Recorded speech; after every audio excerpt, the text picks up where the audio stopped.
Yes, Rocket PH is now held their listing fee, which is last updated this July 2, 2025 lang. Let's check their listing fee terms.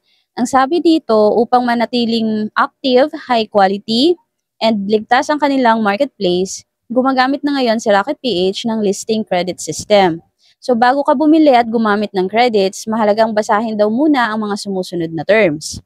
And for the amount, 50 pesos ang bayad for the 5 listing credits. Paano gamitin ito? Bawat isang credit daw ay katumbas ng isang listing submission para ma-review at ma-approve ni Rocket PH team. So hanggang kailan naman ang magiging duration ng listing credits? Ito daw ay magiging active for as long as yung Rocket PH account mo is active.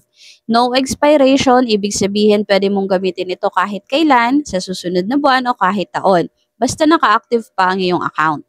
Based sa kanilang listing fee terms, ang credits ay automatic na nababawas sa oras na isave mo yung draft ng iyong listing kahit hindi mo pa ito nasusubmit. Ginawa daw ito upang mapanatili ang quality ng platform at maiwasan ng spam o hindi kumpletong post. Sa kanilang refund policy, ang listing fee sa Rocket PH ay hindi refundable. Ibig sabihin, hindi maibabalik ang bayad o credit sa anumang dahilan ng mga sumusunod. Number 1, kung ang iyong product o service ay hindi pumasa sa Rocket PH policy o kaya binura dahil lumabag ito sa alituntunin ng platform. Dito, hindi maibabalik ang binawas na listing credit.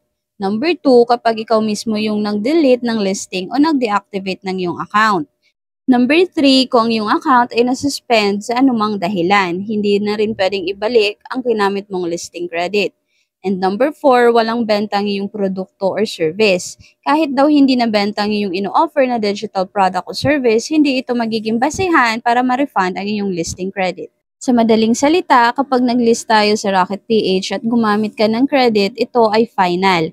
Kaya sisiguraduhin natin munang kumpleto, maayos at sumusunod sa guidelines ang listing bago natin ito i-save or i-submit. So that's all. Good luck sa ating digital journey. Bye!